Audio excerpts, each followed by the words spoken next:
Assalamualaikum warahmatullahi wabarakatuh. Selamat malam ya buat teman-teman semuanya yang menonton di Snack Video, khususnya solusi-hutang.mb gitu ya. Jadi ini banyak ya pertanyaan dari teman-teman semuanya. Ini ada pertanyaan dari Rita Teguh ya. Nomor saya terus dihubungi pinjol dari aplikasi KTA Kilat, padahal mantan suami yang pinjam buat selingkuhannya. Gimana cara menanggapinya? Nomor Anda kan dihubungi ini sebatas kontak daruratkah, atau memang Anda itu diberatkan dalam hal ini gitu loh. Misalnya Anda yang diminta untuk tanggung jawab, Anda yang diminta untuk menyelesaikan ini, atau gimana ini untuk Bu Rita Teguh gitu ya.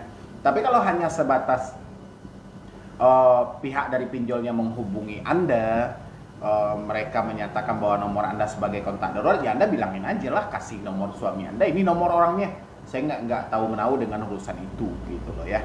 Apalagi ini udah jauh, ini untuk mantan suami untuk buat selingkuhannya gitu ya. Anda kasih aja nomor mantan suami Anda, itu bukan urusan saya, kirim nomor mantan suami Anda. Dan habis itu kalau dia masih nelpon, Anda bilangin Anda ini sudah menyalahin aturan, ini nggak ada hubungannya dengan saya lagi gitu loh ya. Dan satu hal lagi juga diingat, ketika mereka meminjam ini, apakah Anda dengan si mantan suami ini masih dalam keadaan bersama atau tidak gitu ya. Kalau misalnya dalam keadaan bersama, coba Anda jelaskan saat ini kita sudah pisah dan tidak ada berhubungan lagi ya. Itu untuk Bu Rita. Ada dari Honibir 98 ya. Ada pundi, ada DC datang ke rumah nggak guys?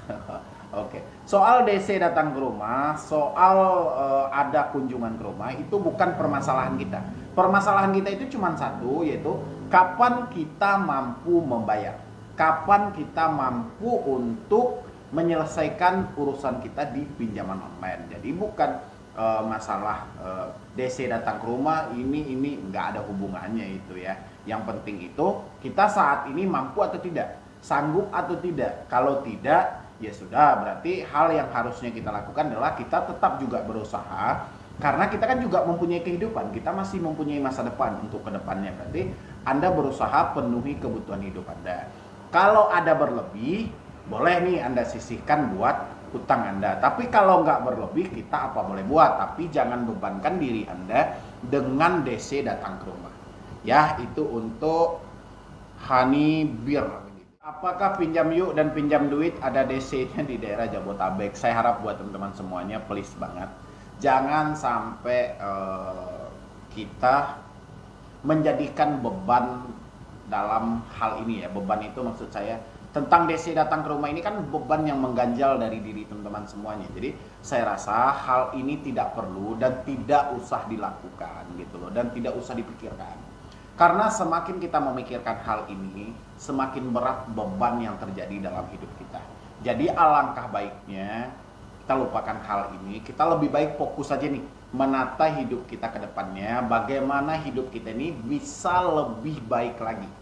Ya, jadi kalau kita hanya disibukkan dengan memikirkan apakah DC pinjam duit ada di Jabotabek, apakah pinjam yuk ada di Jabotabek, ini tidak akan menyelesaikan masalah kita yang ada.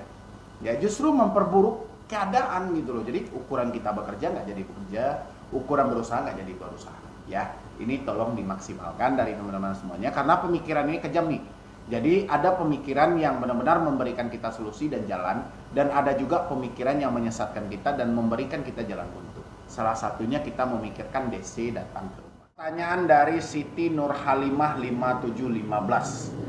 Kalau galbay di aku laku gimana bang solusinya? Aku udah telat sebulan dan DC ngancam-ngancam katanya namaku bakal di blacklist. Mau nama kita di blacklist, mau nama kita dimasukkan daftar hitam, sekarang kembali ke kontaknya. Kita ini kan sudah menyatakan ketidakmampuan, sudah menyatakan ketidaksanggupan. Ya.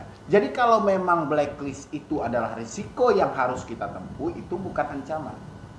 Ya, itu memang seperti itu aturan dari OJK yang tentang P2P. Jadi salah satu resiko terberat kita ketika kita gagal bayar, apalagi ini ya Bu Siti ini menyatakan sudah galbay nih.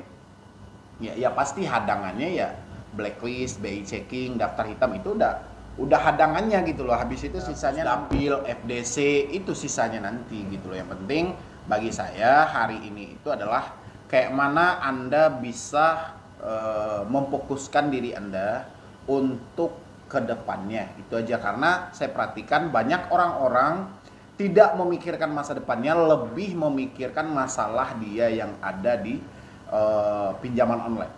Ya, jadi rasa saya ini sudah nggak pantas dan ini sudah keliru dari konteksnya. Ya, dan saya berharap untuk Bu Siti Nurhalimah kedepannya lebih memaksimalkan pikirannya supaya tidak terjadi hal-hal yang tidak diinginkan. Takutnya Anda memikirkan ini terus-menerus dan mentok gitu loh ya. Memang salah satu akibat dari kita gagal bayar itu adalah blacklist atau BI checking, apalagi ini sekelas dari Akula. Juga pertanyaan dari Anjestin Asyabia. Maaf Kak, mau tanya cara agar datanya tidak disebar ke kontak gimana ya? Apakah saya harus menghapus semua kontak di HP saya atau saya harus memblokir semua kontak di HP saya agar mereka tidak tahu atau tidak lihat data saya bila disebarluaskan? Ini nggak ada hubungannya Mbak ya. Jadi kalau untuk penyebaran data itu tidak seenteng dan tidak semudah yang Anda pikirkan. Hanya sebatas kita merombak atau kita kayak mana menghapus data-data kontak kita, bukan berarti itu mengakhiri sebar data, tidak. Ya, tidak ada hubungannya itu, karena sejak awal kita dengan sukarela mengizinkan untuk mereka mengakses kontak kita. Ya, jadi mau apapun yang Anda lakukan dengan smartphone Anda itu nggak ada hubungannya dengan menghentikan penyebaran data. Ya, karena memang data kita itu sejak awal sudah ada di sistem mereka. Ya, kan itu di awal dilakukan ketika kita download aplikasi, mereka minta izin akses log, izin akses kontak, izin akses. Jadi memang banyak izin-izin itu. Dan kalau sekarang kita terjadi gagal bayar dan kita harus menempuh jalan sebar data, ya memang itu risikonya. Ya, jadi bukan seperti itu ya, bukan seenteng yang kita bilang kita menghapus kontak lah, kita memblokir semua kontak di HP kita, itu nggak menutupi kemungkinan untuk sebar data. Bukan berarti itu untuk dengan Anda melakukan hal itu sebar data berhenti, tidak ada. Ya, tetap aja data Anda akan disebar karena sejak awal sudah di-download. Alangkah baiknya bagi saya, Anda lihat di belakang saya, lebih baik malu sesaat daripada hancur selamanya. Biarkan mereka sebar data, nggak apa-apa malu sesaat daripada Anda disibukkan mencicil, memperpanjang tanpa ada hakikat.